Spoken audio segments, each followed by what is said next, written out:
দেশের মোট সবজির প্রায় 1/5 আমাদের রাজ্যে উৎপাদিত হয়। প্রায় সারা বছর ধরে যে সবজিটির উপস্থিতি বাজারে লক্ষ্য করা যায় তা হল লাউ। সঠিক বৈজ্ঞানিক পদ্ধতি অবলম্বনে চাষ করে ভালো ফলন লাভ করেছেন এ রাজ্যের অনেক প্রগতিশীল কৃষক বন্ধু। কিন্তু এই সবজি ফসল চাষে সঠিক অন্তর্বর্তী পরিচর্যা করা জরুরি। কোচবিহার জেলার মাথাভাঙা 2 নম্বর ব্লকের একজন প্রগতিশীল কৃষক হলেন লুৎফর রহমান।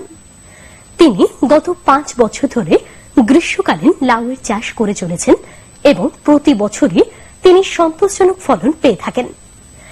এবছরও তিনি ধান ভিত্তিক শস্য পর্যায়ে 1 বিঘা জমিতে গ্রীষ্মের লাউ চাষ করেছেন।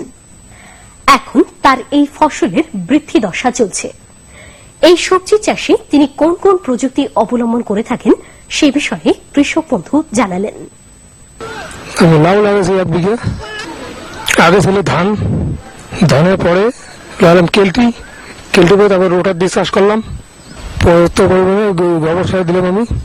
গোবর সার দেওয়ার পরে 10 ছাবি দিয়েছি 15 কেজি, বিঘে প্রতি দিয়েছি 15 কেজি দিয়ে পরে জমিটা আমি তৈরি করলাম। বড় 1 কেজি 2 কেজি জিঙ্ক দিয়েছি, তবে খেতটা আমি তৈরি করছি। চাষ করার পরে মই টই দিলাম, দেওয়ার পরে বীজ বললাম, বীজটা শোধন করে তারপর জমিটা আমি লাগাই। কার্বনটা জিঙ্ক দিয়ে ইউরিয়া শোধন করে নিই। বীজটা 6 আমি বীজটা লাগাইছি। বিঘে প্রতি 140টা চারা বসিয়েছি। বীজ দেওয়ার পরে আবার জল দিলাম। যখন চারাটা বাইর হয় তখন আমি গোবর দিই। গোবর দেওয়ার পরে তারপর চালানি দিছি, ওটা 100 গ্রাম করে 10 ছাব্বিশ দিছি। গোবর দিয়ে তারপর মাটি দিয়েছি।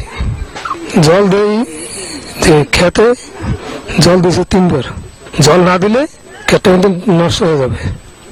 প্রথম চাপান দিছি গোবর আর 10 ছাব্বিশ দিয়ে তারপরে মাটি দিছি। 15 দিন পর, তার 15 দিন পরে আবার চাপান দিছি 10 ছাব্বিশ আর গোবর, তারপর মাটি দিয়ে তারপর আবার ঢাকা দিছি, তারপর আবার জল দিছি।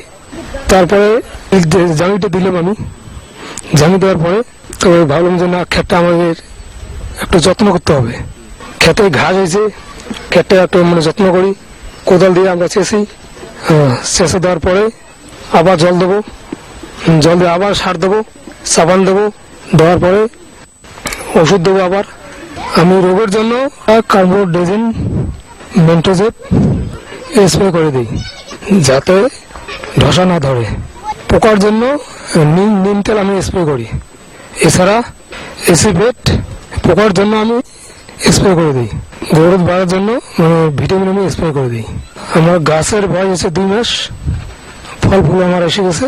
19 সার আমি ব্যবহার করি। যখন গাছে দেখি শুকনো পাতা, তো ওগুলোকে আমি ভেঙে ফেলে দিই। নিচে যতগুলো আর কি ডোকাগুলো ছাড়ে ওগুলো কেটে দিই। পোকাগুলো দেখি পোকা আছে কিনা খেতে, সবসময় ক্ষেতটা পরিষ্কার রাখি। এইভাবে আমি চাষ করি।